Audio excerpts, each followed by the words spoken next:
Welcome. Today we're doing a deep dive into Switzerland's Federal Office of Police Fedpol. We've gathered the info to really try to get a handle on what this agency is all about.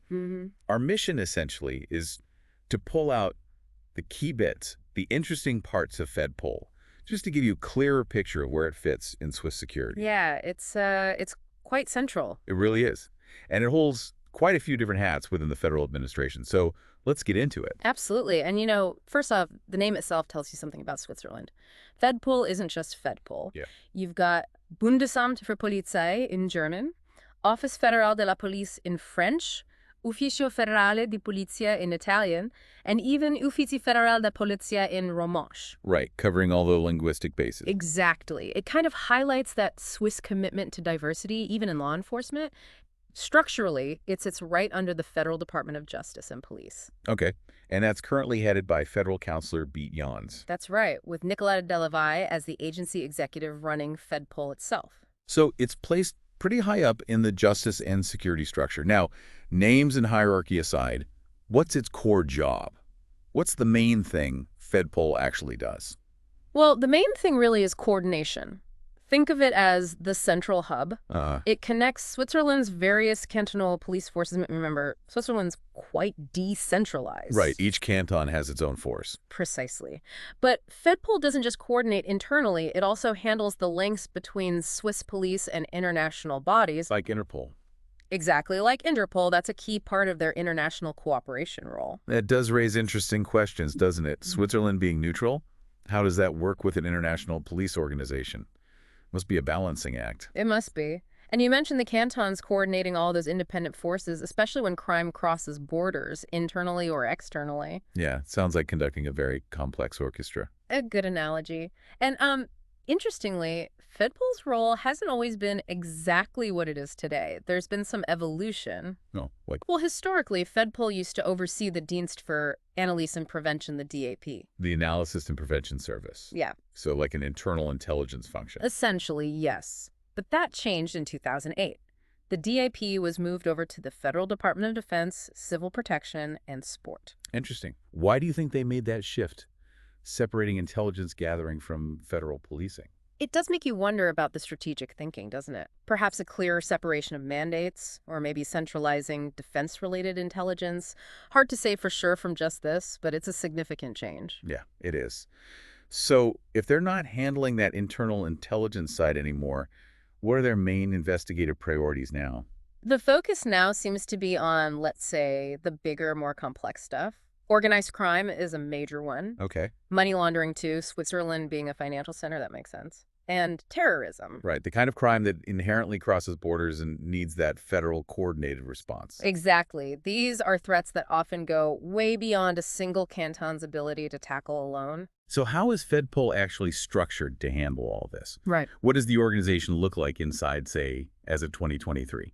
Okay, structure. At the top, you have the directorate and the staff, sort of the leadership and admin core. Standard enough. Then, a really key part is the International Police Cooperation Bureau. That's their window to the world, managing the Interpol connection and other international links. Makes sense, given the focus areas you mentioned. And then you get to the real operational muscle, the Federal Criminal Police. So that's the main investigative arm. That's it. They're the ones doing the digging on those federal cases. And interestingly, within that, there's a specific unit called the Swiss Coordination Unit for Cybercrime Control, CYCO. CYCO. Okay, so a dedicated cybercrime unit. Very necessary these days. Increasingly so. And it raises questions, how does a cyber unit work alongside traditional detectives on, say, an organized crime case that has a digital angle? Good point. It's all interconnected now. And speaking of specific units, there's also Task Force Tigris. Tigris. Now that sounds like something special. What's the story there? Well, it's described as a small special operations unit, also part of the Federal Criminal Police.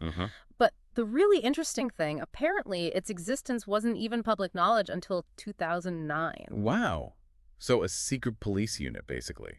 Or at least kept under wraps. Suggests very sensitive operations, doesn't it? High-risk arrests, maybe. Covert surveillance. We can only speculate on the why behind Such secrecy. Definitely sparks the imagination. Okay, so beyond the criminal police and the mysterious tigress, what other divisions are there? There's a large services division. This covers a lot of the crucial background functions, things Yeah. like the AFIS DNA services division, fingerprints and DNA, absolutely vital forensic tools. Yep. Also, the identity documents and special tasks division. Then there's ICT management, keeping all the tech running, Mm. and the National Police Information Systems division, managing those critical databases. So a lot of technical and support expertise is needed. Okay. There's also the Federal Security Service. Security service. What's their role? Protection. Primarily, yes. They have a Security of Persons division. That covers protecting dignitaries, securing foreign missions, that sort of thing, plus management support. Okay. And finally, there's a resources group, which sounds like it handles the general admin, HR, finance, the logistical backbone. It really is a comprehensive setup, isn't it? Covering investigation, international cooperation, cyber, special ops, security, and all the support services. It seems designed to cover a lot of ground at that federal level. Now, with an agency this significant, how much does the public actually get to see? Is there much transparency?